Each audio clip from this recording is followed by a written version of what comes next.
este é a Resenha, o programa da TV Mackenzie. E o que nós fazemos aqui é conversar sobre ideias que estão aí em livros, filmes. E nós temos para conversar conosco a professora Inês Augusto Borges. E a ideia hoje é falarmos sobre este livro, Dom Pedro II e seus amigos judeus, da historiadora Sônia Salles. Tem coisa interessante aí, você fica aí que a gente já vai falar. Espera um pouco.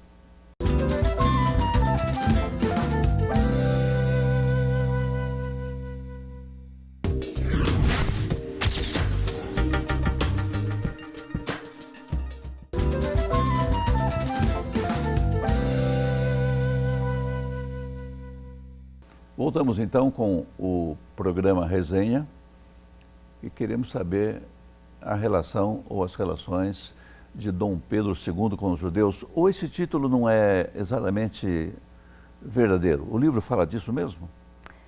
Ok, antes eu gostaria de dizer que eu estou muito feliz de estar aqui. Obrigada pelo convite. Mesmo? Obrigada. Eu te dei oportunidade. Obrigada pelo convite e para as pessoas que estão em casa. É um prazer estar aqui nesse programa tão especial e uma honra poder estar compartilhando com vocês a importância da leitura.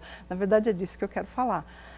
O título, Dom Pedro e seus amigos judeus, não me parece o melhor, porque o livro fala menos desses amigos judeus do que da própria figura do Dom Pedro, que é muito fascinante. Ele é mais biográfico. É mais biográfico, é mais um resumo biográfico. Eu acho que tem muita informação sobre ele que não está aí, mas a autora faz referência a outras biografias. E eu comprei o livro por causa do título. Eu queria mais informações sobre os judeus. Estou estudando a história dos judeus no Brasil, a história da colonização brasileira e como os judeus contribuíram para essa formação. Tive dúvidas na hora de comprar o livro, se o livro me daria esse material, mas eu encontrei uma carta muito importante fazendo referência ao período de colonização, quando o judeu Fernando de Noronha pede a Dom Manuel autorização para explorar as terras brasileiras e disse: essa carta já vale o livro. Aí comprei por causa disso. Na verdade, ele não me deu muitas outras informações sobre o que eu estava pesquisando, mas me deu muita informação sobre Dom Pedro. Sobre Dom Pedro II. O que é interessante, porque ele parece cheio de surpresa, não é não? É cheio de surpresa. Eu já sabia que ele era um menino triste. Ele foi chamado de o órfão coroado, o órfão do Brasil. Ele ficou sozinho aos 5 anos. A mãe já tinha morrido quando ele tinha 1 ano de idade. E quando ele estava com 5 anos, o pai, Dom Pedro I, é obrigado a abdicar, voltar para Portugal. E ele fica aqui. Sozinho. Ele é o futuro imperador. Mas ele não tem pai, ele não tem mãe e ele vai ser educado por um grupo de pessoas que querem fazer dele um imperador, né, moldado de acordo com algumas ideologias deles. Mas ele se apaixona pela leitura e isso é fascinante, porque ele era um estudioso que levava muito a sério a história do mundo, línguas. Ele aprendeu latim, aprendeu grego, se tornou fluente nessas línguas, se tornou fluente em hebraico. Que coisa. A ponto de ler a Bíblia em hebraico, a ponto de falar muito claramente, muito fluentemente o hebraico. E aí ele começou a viajar pelo mundo, já adulto, e ele era recebido nas sinagogas, ele falava o hebraico nas sinagogas pelo Brasil afora, pelo mundo afora, na Europa, ele era muito respeitado. Ele foi considerado o monarca mais culto do tempo dele. Ele foi recebido por Vitor Hugo, e Vitor Hugo o chamou de neto de Marco Aurélio, porque Marco Aurélio era o ideal de imperador culto, de imperador filósofo. E Vitor Hugo disse que Dom Pedro era esse tipo, esse era o perfil dele. Essa era a imagem que ele tinha lá fora. O reconhecimento de que era alguém que gostava da leitura realmente. Interessante que, uma vez que ele ficou sob o cuidado lá dos regentes, essa sua paixão pela leitura, de certa maneira, o fez independente da orientação deles. Ele pôde avaliá-la, não é? Pôde criticá-la e pôde assumir seu próprio caminho. Sim. Porque eles vieram com sua ideologia para cima dele, claro, né? Claro, mas ele lia muito e aí isso abriu um leque, abriu uma perspectiva de mundo que era dele. Você está certo. A leitura tem esse poder. Uhum. A leitura vai moldando caracteres, a leitura vai desvendando novos mundos e o leitor vai se posicionando em relação a esses mundos. E ele pode fazer opções, ele não fica preso àquilo que é dito, mas ele vai às fontes, né? Ele ficou conhecido, assim, o imperador que queria saber, conhecer, acompanhar os inventos, os inventos que iam surgindo na sua época, não é? Sim, ele foi membro da Academia Parisiense de Ciência. E tinha poucos homens de Estado lá. Poucos. E ele se envolveu com esses pesquisadores todos, com Grambel, com a eletricidade. Foi inaugurada no Rio de Janeiro, a iluminação pública, no mesmo dia que em Nova York. Isso aprendi nesse livro também. Então, os Estados Unidos, que tinham um desenvolvimento tecnológico muito mais avançado que o Brasil, já naquele tempo. Mas em termos de eletricidade, por exemplo, Dom Pedro conseguiu fazer com que o Brasil caminhasse muito próximo, né? Porque a história do Brasil ela é muito diferente da história americana.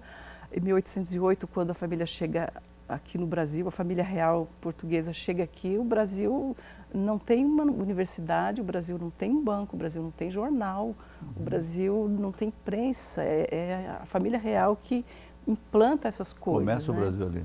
Começa o Brasil ali. Essa é uma história muito triste, que o Dom Pedro consegue reverter isso com alguma vantagem, né, no final do século XIX. O livro dá alguma ideia de como começou esse relacionamento com os judeus? Como teria começado, não me lembro se ela toca nesse início. Sim, ela fala... Talvez pelos estudos do hebraico. Não me lembrei agora. O livro fala do interesse que surgiu pelo hebraico. Então. Ele encontrou um dicionário de hebraico que tinha sido esquecido nos jardins do palácio. E alguém esqueceu, alguém deixou lá. Ele pega esse dicionário de hebraico e ele começa a ler e procura um professor de hebraico. Aí ele tem um professor particular que vai ensinar o hebraico para ele, se torna um amigo muito íntimo, muito próximo. E aí ele desenvolve esses outros relacionamentos por causa da língua. Aí primeiro a linguagem. Ele traduz textos do hebraico, ele traduz textos bíblicos, ele traduz o livro de Jó, ele traduz o livro de Cantares. Ele não traduziu também para o hebraico alguma coisa? Não foi isso que aconteceu? aconteceu? Para o hebraico, não me lembro. Ele traduz do hebraico para o grego, para o latim. É curioso que ele conhece bem essas línguas a ponto de pegar textos hebraicos e traduz para o português e traduz para outras línguas também. É um estímulo para o aprendizado, né? Para a leitura, para o conhecimento. Sem dúvida. Ele se encantou tanto com a leitura que ele fez da literatura a sua maior paixão. O estudo não era penoso para ele, ele se apaixonou pelo estudo. Muito bom. É bom saber, né, que a gente andou tendo uns governantes assim em algum tempo, né?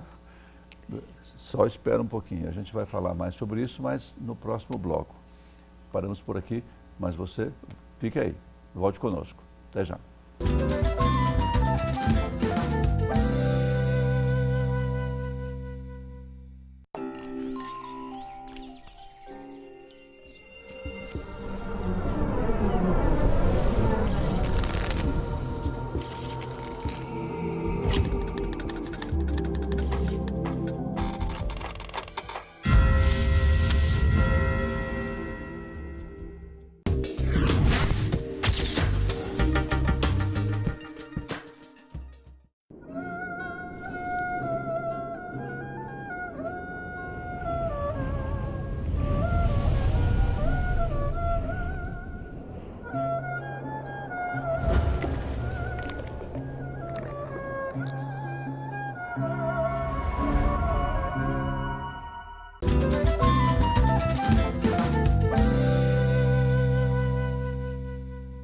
Voltamos com resenha e continuamos falando de Dom Pedro II, que era um homem muito interessante, viu? Porque ele tinha certos valores, assim, digamos, estranhos, né?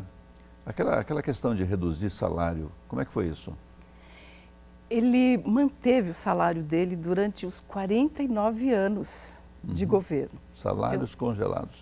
O salário dele. O salário dele, na verdade, a dotação para a família imperial, que era de 3% de toda a receita do país, do império, quando ele começou a governar, ele nunca permitiu que isso fosse aumentado. Então, isso foi ficando defasado. Ele terminou o período dele de governo recebendo 3 décimos, eram 3%, ficou 0,3% da receita, porque a inflação, as coisas foram mudando. Então, em 49 anos, ele nunca permitiu ter um aumento de salário. Mas olha só que interessante, eu sempre achei, vendo fotos de Dom Pedro em suas visitas a Nova York, não sei onde mais, quando não estava vestido de imperador, eu achei que ele parecia meio pobre mesmo, viu? Ele não tinha preocupações com a aparência, ele não gostava de pompa, ele não gostava de festas, ele não gostava de ostentação, ele era um homem muito simples. Quem é que falou que ele era calvinista demais, hein? Calvinista demais. Gilberto Freire. Gilberto Freire. Gilberto o que foi que Freire, ele disse? ele fala que ele era muito moralista, e isso porque ele tinha princípios muito sérios, ele detestava valores. a corrupção. Ele ficava atento para aqueles homens dali, da corte, ministros que adulteravam, que subornavam, ele estava muito atento. Corrupção sempre existe, onde tem poder. A questão é o que a gente faz com ela, né? O que faz com ela? Dom Pedro ficava muito atento, ele era muito sério com isso. Ele realmente não tolerava, a ponto do inimigo, de um historiador que não gostava dele, que escreve um discurso muito pejorativo. Ele diz que Dom Pedro fez com que a nossa corte, a corte imperial no Segundo Império no Brasil, fosse a mais triste da história dos impérios, cinzenta. E ele diz que ele era um calvinista cinzento e que ele fez o triste papel de um pregador protestante numa catedral católica. Que coisa, que falta de combinação. Isso ele escreveu, Freire escreveu em que? 25? 1925, num discurso na celebração dos 100 anos do nascimento do Dom Pedro. 100 anos do nascimento, mas Dom Pedro morreu em 91, não foi? Algo assim? Eu quero dizer que não fazia tanto tempo assim que ele tinha morrido. Não, não fazia. Então havia, na época de Gilberto Freire, na época da publicação desse livro, um espírito e uma disposição em relação a Dom Pedro que hoje para nós é passado distante, né? Mas isso foi mantido, nós não sabemos nada sobre Dom Pedro. O que as crianças aprendem sobre Dom Pedro na escola? Eu não aprendi nada de significativo porque eu não me lembro absolutamente nada no meu período de ginásio, de ensino fundamental. É como se Dom Pedro não tivesse feito diferença no Brasil. E ele trouxe inovações, ele abriu escolas, ele deu bolsas de estudo com dinheiro dele. Desses recursos minguados, desses recursos congelados para a família, ele abriu escola, o Colégio Dom Pedro II, no Rio de Janeiro. Foi uma escola que ele abriu com recursos dele, não da União, não do país. Ele custeou bolsas de estudos para pessoas na Europa, como Carlos Gomes. Então, ele via um talento, pintores, músicos. Ele bancava com o dinheiro dele. As viagens que ele fazia pela Europa, ele pegava empréstimos pessoais e ele pagava com os recursos dessa dotação familiar. Ele não aceitava dinheiro do país para as viagens dele. Bem, vemos uma relação disso com o interesse dele em aprender, em ler e saber mais? Ele achava que a educação era fundamental, a leitura era importante. Ter uma boa biblioteca, ensinar as crianças a lerem, ter mais escolas, abrir escolas públicas, era um alvo que ele tinha. E ele investiu o que ele pôde nisso, coisas pessoais mesmo, recursos pessoais. Ou seja, não era só para ele, né? Ele lia e tudo, mas queria que o brasileiro fizesse a mesma coisa. Ele queria. Os carentes. Os carentes, ele tinha muito interesse. Tem uns registros interessantes dele numa escola para cegos, como os cegos se encantaram com o discurso dele, com a proximidade dele. Ele motivava as pessoas ao aprendizado. Que tal uma dica para a atualidade, hein? Sobre isso. Então, o exemplo dele como estadista, como político, não tem sido seguido, né? Dá para a gente perceber. É uma dica mesmo. As pessoas que conhecerem mais Dom Pedro II vão ter um bom referencial de caráter, de homem e de político, com certeza. E de educador, né? E de educador também. Hoje, tanto tempo depois, a gente está com problemas na educação que não sabemos resolver, ou sabemos e não resolvemos. Como é que é? não tem essa vontade política, não tem esse interesse. E eu acredito muito nisso, nessa ideia de que intencionalmente se mantém uma desigualdade social. Então, não incentivando a leitura, as pessoas não têm senso crítico. Nós vivemos num país com um número altíssimo dos chamados analfabetos funcionais.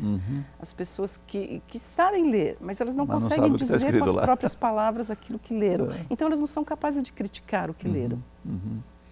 E o erudito, o leitor, aquele que intencionalmente vai buscar informação e tenta fazer sentido dessa informação, como Dom Pedro fazia, ele pode ser um perigo, né? Ele é crítico da realidade, ele é crítico da leitura, ele é capaz de escrever. Mas é assim que a gente anda, assim que a sociedade desenvolve, né? A gente olha para déspotas de diferentes épocas e países e a gente vê sempre essa preocupação em travar o conhecimento, ninguém tem acesso, que é para eles se perpetuarem no poder, né? Então, com essa difusão da educação, da informação, esse pessoal vai começar a incomodar, não é? Vai criticar, vai fazer manifestações. Pois é, até essas manifestações, às vezes, a gente fica assim, com um grande questionamento, né? As pessoas sabem o que elas estão fazendo, elas sabem por que elas estão lá, como é que elas estão enxergando a própria prática delas. A leitura está muito relacionada a isso, né? O porquê que eu vou à rua, o que eu quero mesmo.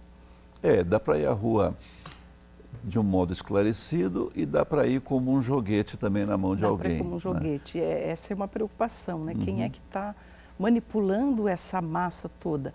Se nós tivéssemos uma educação de melhor qualidade, a gente poderia fazer uma leitura diferente.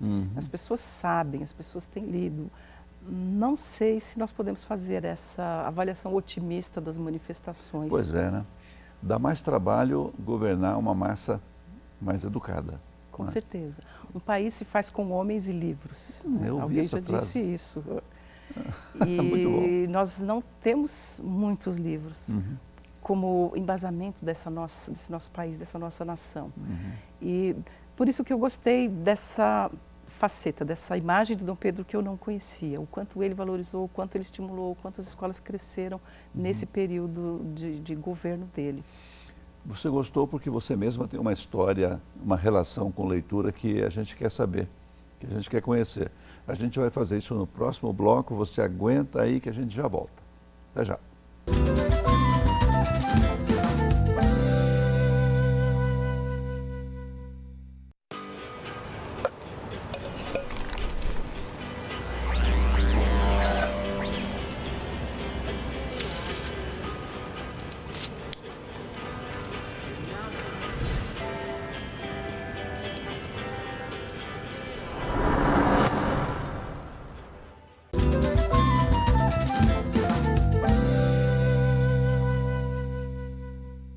Voltamos com Resenha, o nosso programa sobre ideias que estão por aí em livros e filmes. Hoje nós falamos da relação de Dom Pedro II com os judeus, mas na verdade mais sobre a relação dele com educação, não é? A preocupação dele, com saber. Conhecimento e como ele se dedicou a promover a difusão do conhecimento, porque ele mesmo era um cultidor. E você tem, Inês, na sua experiência, essa dimensão, a descoberta, a curtição da leitura, como é que foi isso? É uma aventura, porque eu venho de uma família muito simples, muito pobre mesmo, de pais semi-analfabetos, da zona leste de São Paulo. Não nasci lá, mas eu vim para São Paulo com 6 anos de idade, fui morar lá no bairro de Guaianazes, né? O pessoal de Guaianazes que estiver vendo o programa aí. Não, é interessante você dizer isso, porque quando você falou assim, pais semi-analfabetos, eu fiquei aqui imaginando de que região do Brasil você estaria falando. Você dizia aqui da zona leste. O meu pai era da Bahia e a minha mãe do Paraná. Eles se conheceram no Paraná, eu nasci no Paraná e viemos para cá morar na zona leste num cortiço. Que hoje nós poderíamos dizer favela, né? Não sei diferenciar o cortiço onde eu morei de uma região muito carente de todos os recursos e tal. E eu comecei a trabalhar fora de casa com 10 anos de idade. Eu ia para a escola de manhã, voltava para casa, tirava o uniforme e corria para o trabalho. Com 10 anos de idade eu cuidava de 3 crianças. Eu era uma criança e tinha que cuidar, fazer comida, dar comida para as crianças e tal. Aí eu comecei a fugir do trabalho e ir para a biblioteca. Eu podia deixar as crianças com o pai das crianças, que era um alfaiate, que costurava ali perto, ali no cômodo da casa, e eu dizia para ele que eu tinha que fazer pesquisa, e eu corria para a biblioteca. Tinha uma biblioteca pública no bairro de Guaianazes. Oh, que bom. E essa foi a grande mola que impulsionou todas as minhas conquistas depois, foi a leitura. Porque na minha casa não tinha nenhum livro. Tio Patinhas, Branca de Neve, esses livros que as crianças começam a ler, eu comecei a ler na biblioteca, eu conheci na biblioteca. E durante alguns meses eu fiz isso. Uma vez na semana eu dizia que eu tinha pesquisa para fazer, eu ia até a biblioteca, eu copiava alguma coisa de uma enciclopédia qualquer e passava uma parte do tempo lendo. E o meu patrão, um dia me surpreendeu com uma enciclopédia. Ele disse, olha, tem uma surpresa, comprei uma enciclopédia para as crianças, para os filhos dele, mas agora você pode fazer pesquisa aqui mesmo. E essa foi uma grande frustração, porque eu não podia mais ter acesso àqueles livros maravilhosos.